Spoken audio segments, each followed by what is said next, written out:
It has been raining for the last 10 days, and tomorrow looks like there's a break in the weather. Now, I started a powder charge test for 143 grain ELD-X there about a little over a week ago.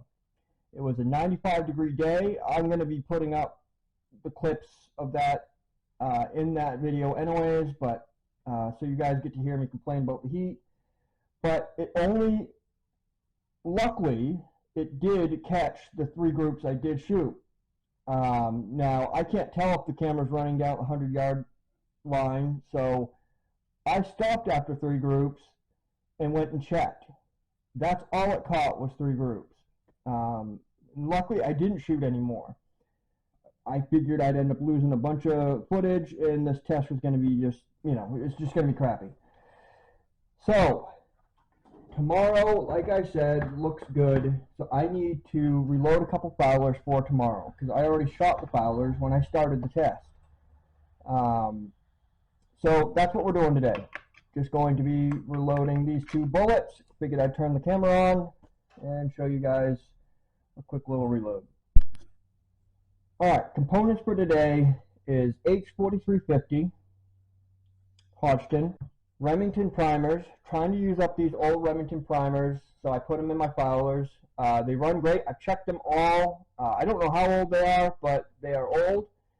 They are Remington 9.5s, and I've checked them all. None of them have rust, and I have function tested a whole sleeve of these in, you know, for any misfires or you know, dead primers, and they all went off perfectly. And I've used another half a sleeve since then, and they have all gone off. So I haven't had problems with them yet. So I'm trying to get them used up. Plus, I cannot find any large rifle primers for the life of me.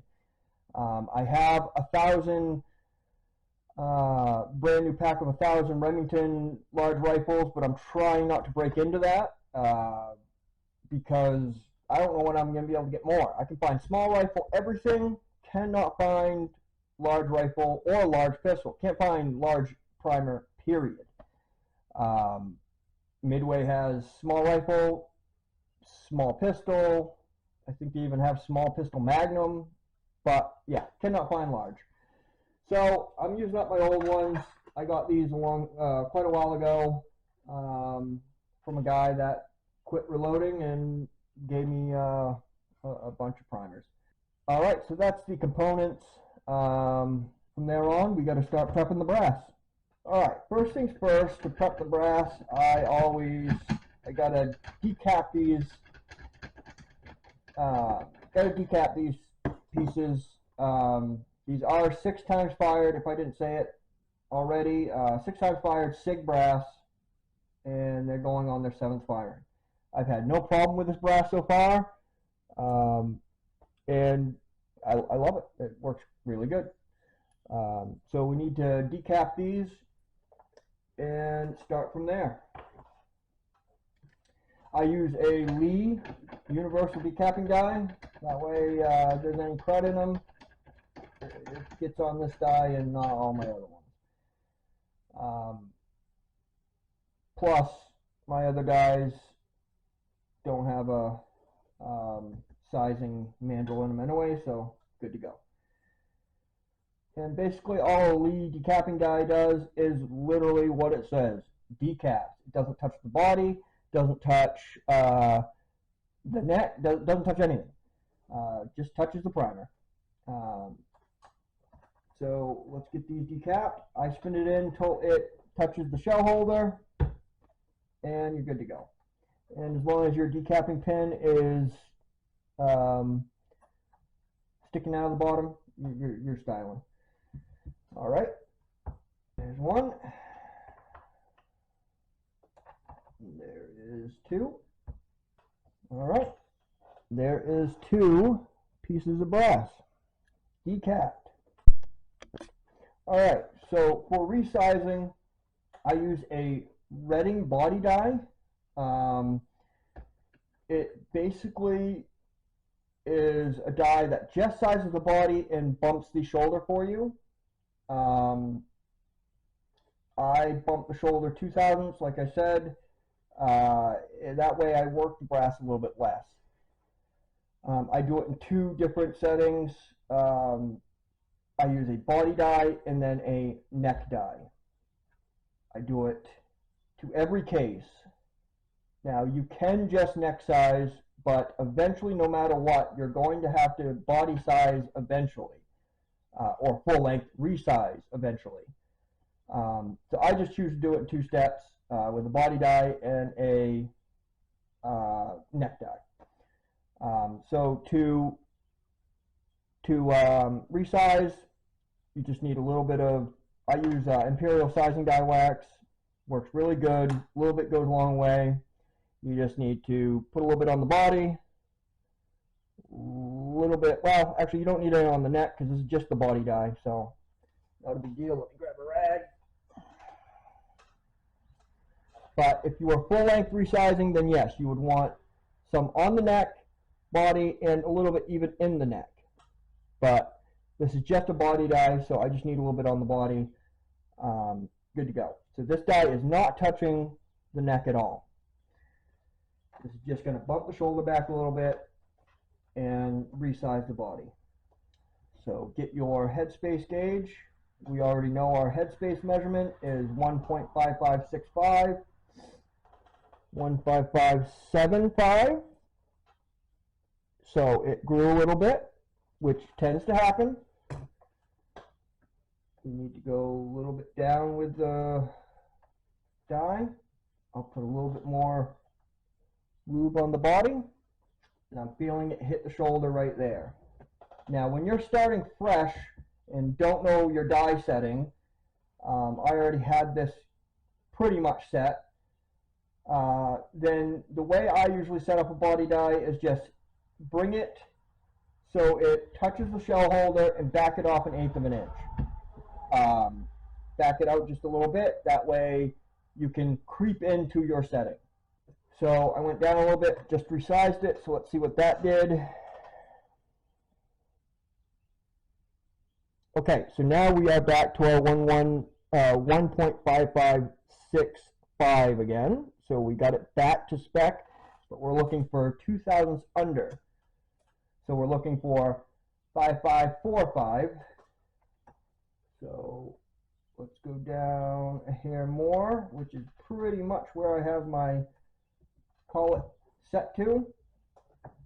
Don't need any more lube because I already put some on there before. Let's see what that measurement is. 5555. So that's 1 thousandth. And do I have any more? Yeah, it went down a little bit more. So yeah, it's exactly set. And I thought this was previously set, but I always, double check. I always back it out a little bit, make sure the die setting was correct. So I didn't put any lube on it last time. I am going to put some on this time. You don't need lube on the case every time. I do about every other time or every couple times you go up through the die. Wipe your case off. There we go. 1.5545. That is exactly what I'm looking for. All right, now let's do the other case. Other case was 557. So I'll get a little lube on the body. Now you don't want to put lube, sizing lube on the shoulder, because you can dent the shoulder by putting it up into the die. I don't think the body dies will dent the shoulder because it's got air that escapes up to the top, but I know some dies can dent the shoulder if you have lube on the shoulder. So I keep the shoulder dry and just put some on the body. That's it. All right, so let's get this one up into the body die.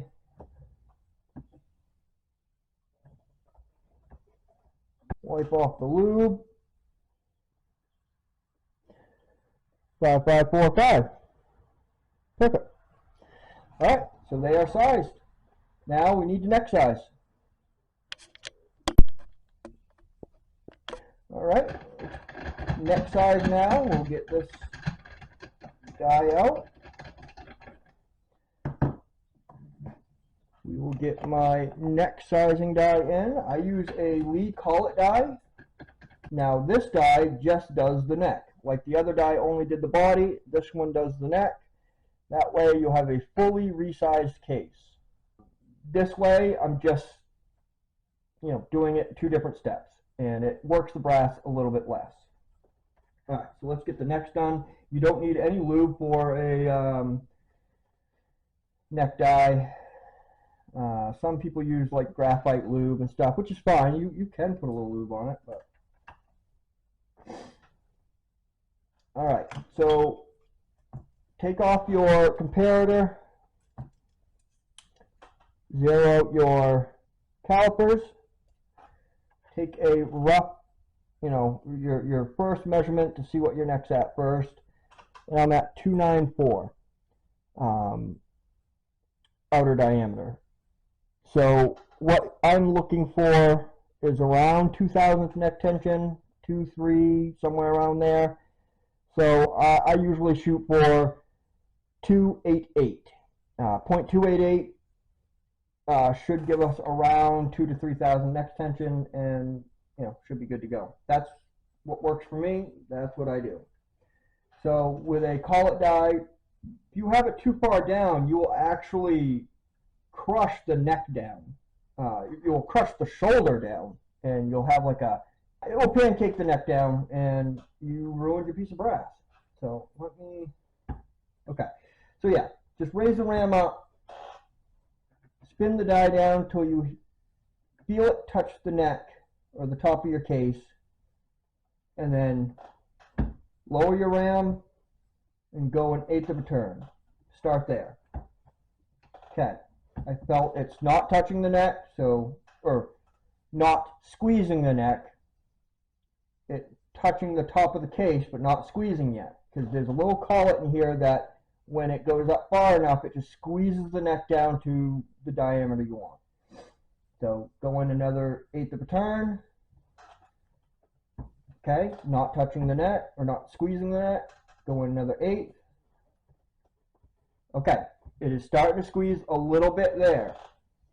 So go a little bit more.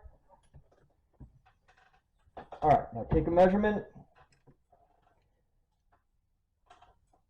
We're still at 0.291, so it did not touch it. Go down another 1/8.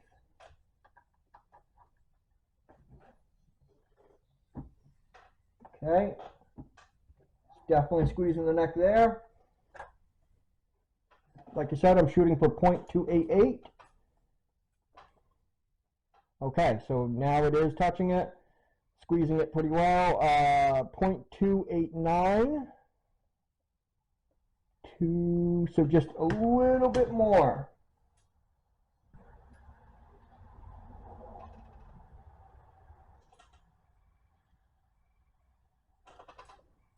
There, 288.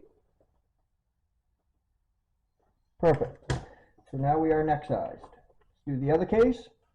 I take a measurement just in case. So we are starting out at 294, 293.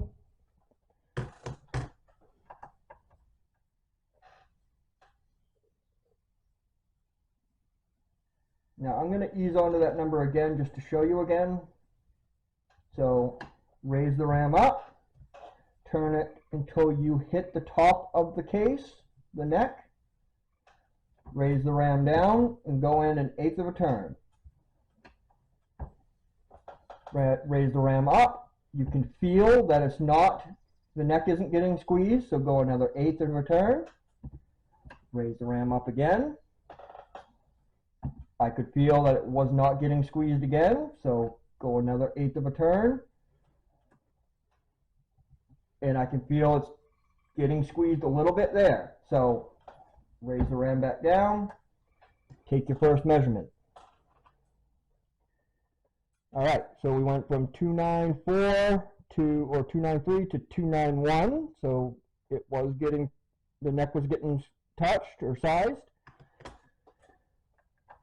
So go in a little bit more because we're shooting for 0.288. So instead of an eighth turn, I'd go a little bit less because you want to creep up on that number just a little bit.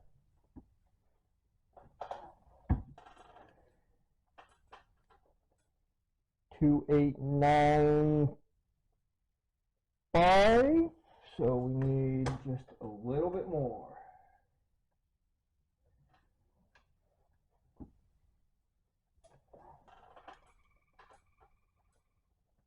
There we go.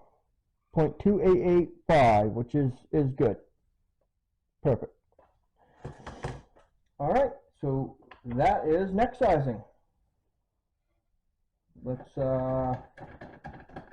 it's pretty much a fully sized, or not pretty much, it is a fully sized case now.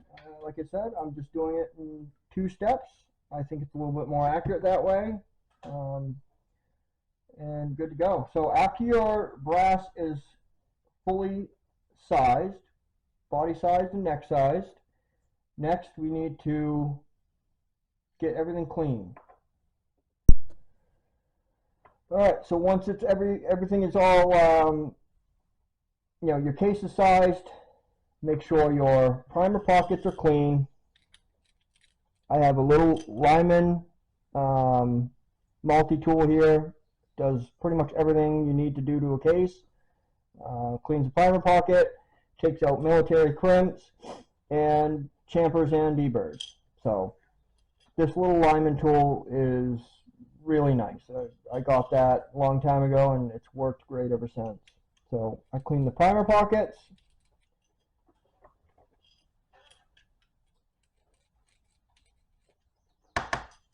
Good to go. Now, before we chamfer and deburr, you got to measure your case, your overall length, so make sure you're good to go there. I shoot for 1.920.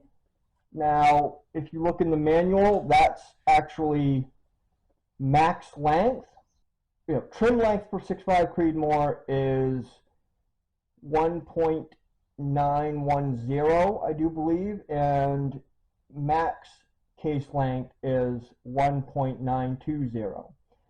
And I've taken a casting of my chamber, and my chamber at 1.920 is still leaving me 20 thousandths of room, between 15 and 20 thousandths of room. So I like to leave my cases at 1.920 because if you trim your brass too short, you will start developing carbon ring. And I have already started doing that, and I don't want to do it again. I've already cleaned it out, good to go. Because that's the one complaint I have about these SIG cases, is they came really short. They came below trim. But that's not their fault. You know, they're going to be around trim length. So this chamber, I like to leave my cases at 1.920. That way, it minimizes carbon ring, and you don't got to worry about the dangers of that. A ring that develops of carbon because you trim too short. There's an excess space in front of your case head. You know, from your case neck to the end of your chamber, there's excess space there, so carbon just builds up there. It allows a ring. And what happens is, if it gets too big, you can, you know, I never developed bad problems, but I could see a ring starting. And if it gets really bad, you get massive pressure signs, to the point where you can really destroy your gun. I've seen some pretty bad cases of it online, and I don't want to do that. So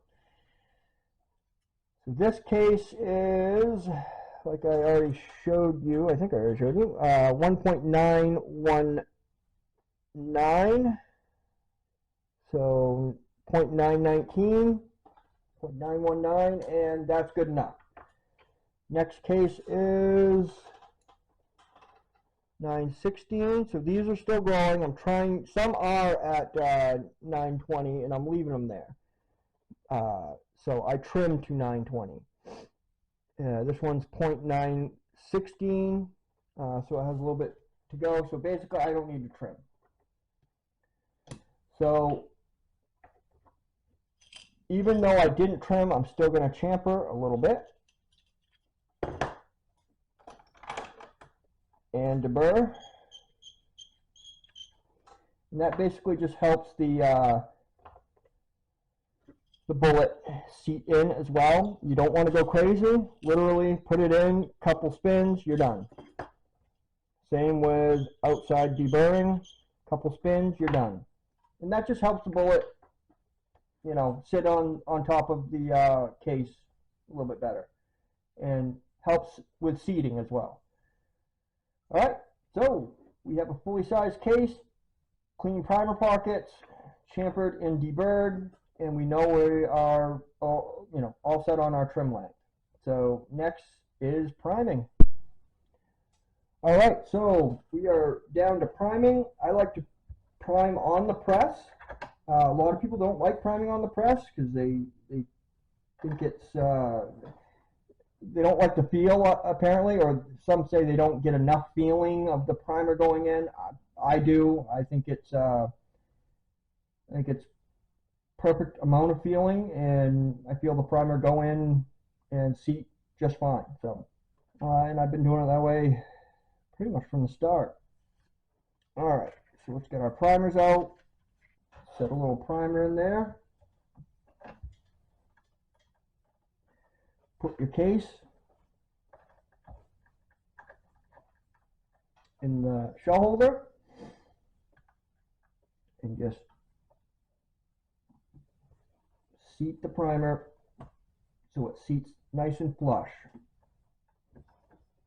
When you're priming on the press, you're downstroking to prime. After you seat it, just take your finger, rub it over the top, make sure it's flush with the case, and you're good to go. As long as it's flush or just below flush, you're good. So do it again, put the little primer in the cup.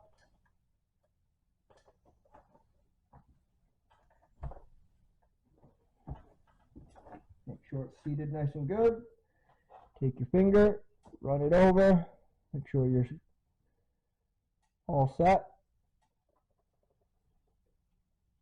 and all good. It's a little bit below flush, so I'm happy. All right, so after priming, we move on to powder. All right, guys, after your cases are all prepped and primed, time for powder. Like I said, for the fouling, I just go for the smallest, lowest charge in the book. So that, I think the Hornady is 39, so I'm just going to go with 39 grains.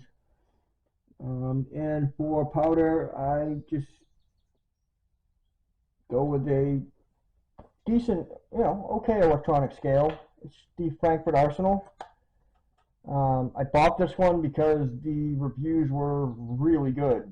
It has some drawbacks. It's got some drawbacks, just like any digital scale. You can't really trickle up from zero, but other than that, this scale is very accurate. Actually, you know what? These are just fowlers, so I'm not even going to bring in the balance beam, but if I'm trying to get super accurate, I do. I use the balance beam scales just for a verified, like I said, these are definitely more accurate than electronic scales, but I found these electronic scales to be extremely accurate as well. So I just verify with balance beams. But these are fowlers, so I am not going to be picky. So 39 grains is where we're going to sit. I know you guys can't see this. I wish this screen on the Frankfurt Arsenal was tilted so I could show you. but you'll just have to trust me.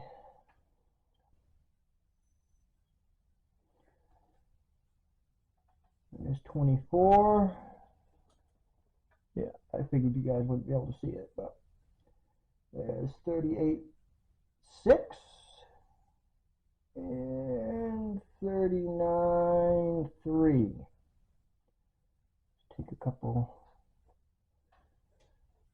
All right, we will, since we got the trickle out, might as well trickle up to at least 39.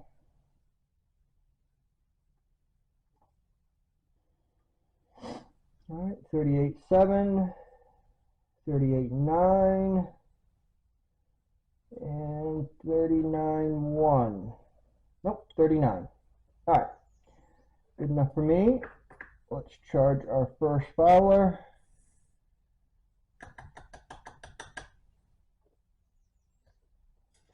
Tilt you guys up so you can at least see that. Alright, first one's done.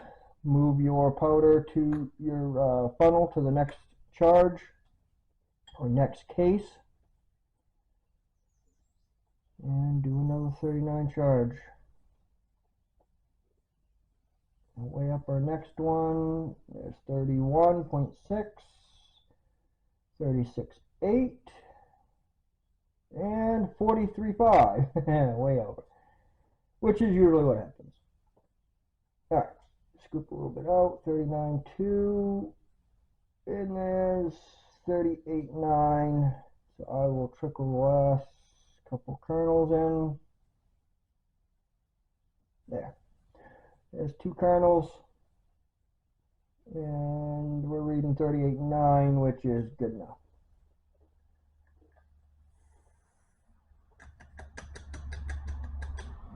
All right, we have our 2 cases charged.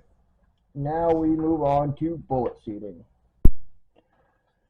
All right, we have our cases pretty much all done. They are all sized, ready to go. They are charged with 39 grains of powder, H4350. Now we move on to bullet seating. Like I've said before, and like I'm going to say in the actual powder testing video, I do all my charges for powder testing 20 thousandths off the lands just to start with. I always follow it up with a seating depth test. That's how I do it. So fowlers are going to be 20 thousandths off the lands as well. Cheap Lee seating die.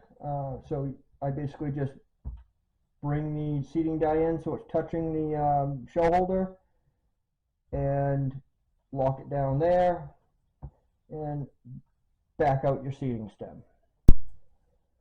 Alright, so we need our calipers for this. I use my Hornady bullet overall length comparator tool. Get that locked in. Turn on your calipers. Lock down your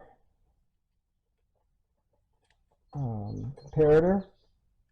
As you notice, the headspace comparator is out. The bullet comparator is in.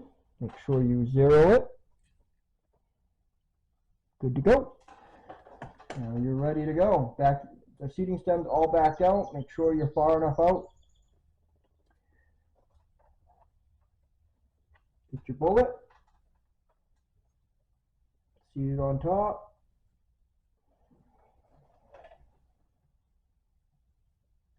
Now I am looking for, touching the lands is 2.240 and 20 thousandths off is obviously 2.220.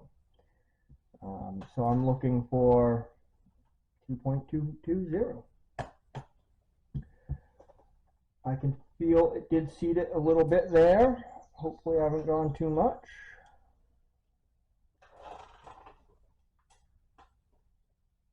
.345, so yeah, way off. screw that down a little bit. I'd go almost a full turn at first because I'm quite far away. See what that got us. 2.308. Still way off, so I'd do another half turn.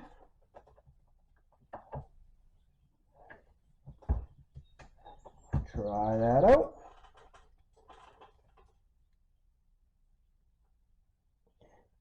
.271 or 2.271. A lot of times I don't read the first number. Just know the first number is 2. Alright, so I'm getting closer, so I'm going to go quarter turn. As you can tell, when it comes down to dies, you just ease in on all your numbers. When it comes down to your bump, your neck tension, it's pretty much how I do it. Once your dies are set, they're pretty much going to repeat that number all the time, but I still ease in a little bit. Even though I lock down my die, I still back it off just a teeny bit just to ease in on that number. All right, 254. Still need a little more. Let's go. All right, so let's go quarter turn.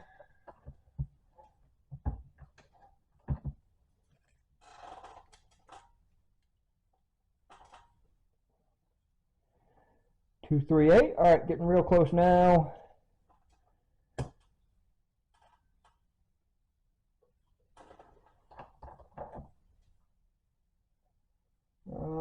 So 238. I'm looking for 220. Yeah, let's do another quarter turn.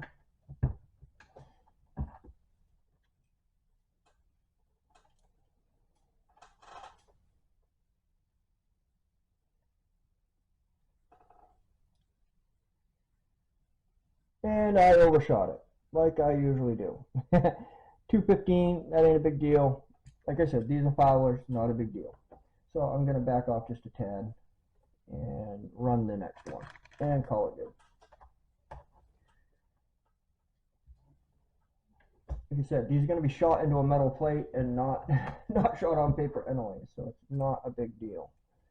But I try and leave everything just consistent at 20 thousandths off the lens for powder testing, including my fowlers, just to make it easy. All right, 224. So that one's a little longer. No big deal. These are just to get the gun warm and, you know, your fowlers.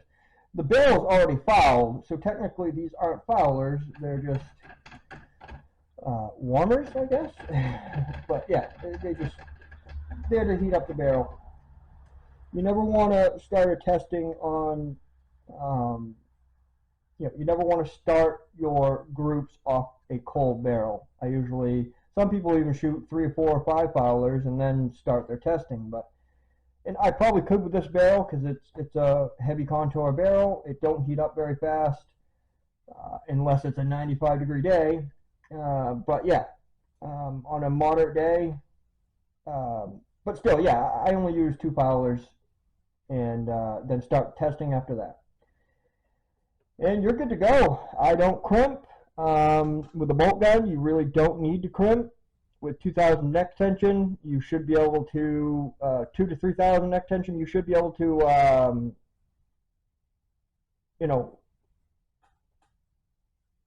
chamber your round and unchamber your round without any worries. The only worry would be is if you have too light neck tension,